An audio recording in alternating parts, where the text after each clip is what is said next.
While the housing crisis may not be as visible in Halton because tent encampments are not as large or widespread as some neighboring municipalities, it's still a part of the region's reality. Hundreds do not have their own place to call home, and thousands are on waiting lists for affordable housing. Shelter providers are working hard to aid those who need it, but those resources are being stressed by the demand. In response, the region has a new 10-year plan to deal with the crisis, which includes strengthening the homeless response system, maintaining existing community housing, and creating new assisted and supportive housing. My family were just very scary, not stable.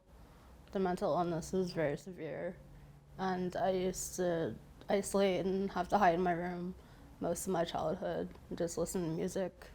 That wasn't all Ladd endured as a child and young adult, also losing her father to cancer at age 11.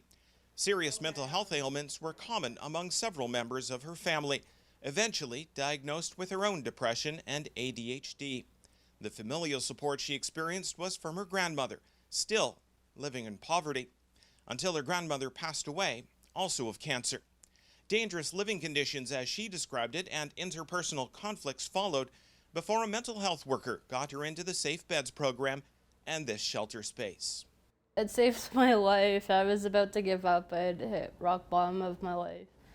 I didn't want to go on anymore. And I'd just given up. But with my faith and their support, I managed to just fight through it. Ladd is one of more than 340 people experiencing homelessness in Halton, according to a 2024 survey shared by Wesley Urban Ministries. That number reflects people staying in shelters, transitional housing, couch surfing, staying with family and friends, and those who are unsheltered. The reason people find themselves in need of emergency shelter ranges from mental health challenges to addiction and affordability. In an effort to help, Wesley Urban Ministries has an encampment team who actively look for those who need assistance. The goal is to provide shelter to anybody who needs it, that is living in Halton. And so they really want to get out there and engage with people, try to build rapport, try to offer services that are meaningful to that person, and then, do their best to help them understand the options that are available to them. There are 2 shelters in Halton region, this one for women and families operated by Wesley, and the Salvation Army's Lighthouse Shelter for Men in Oakville.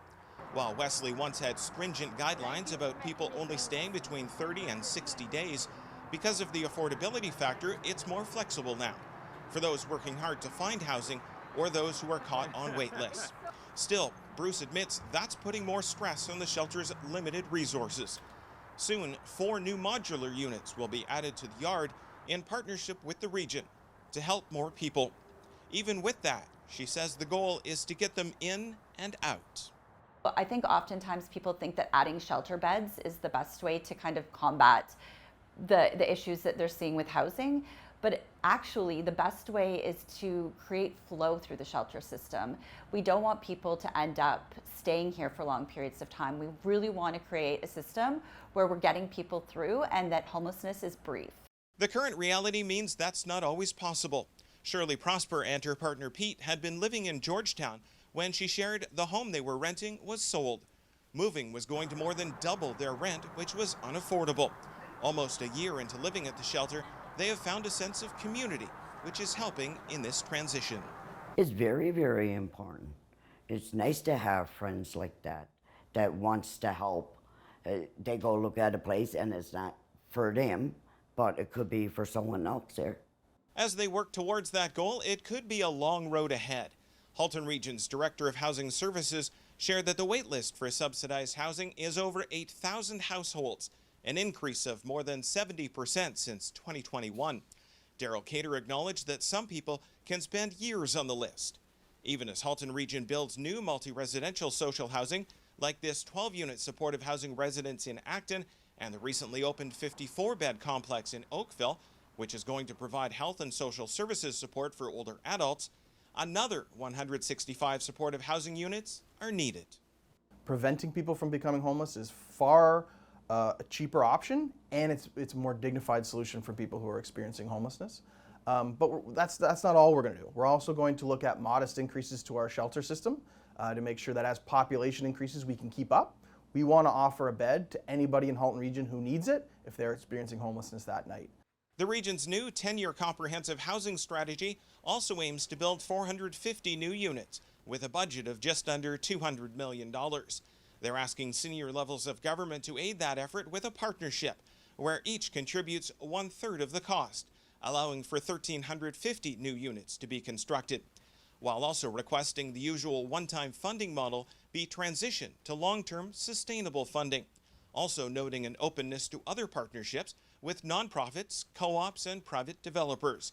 While these are long-term goals, those in shelter are looking forward to seeing them realized and taking that next step towards their future. I want to move on, settle, and live the rest of my life comfortably in my own place. There's actually hope, and I hope to never be in this situation again, of being homeless and hopeless and not knowing where I'm going to be sleeping tomorrow. Jason Trout for Halton News across Halton Region.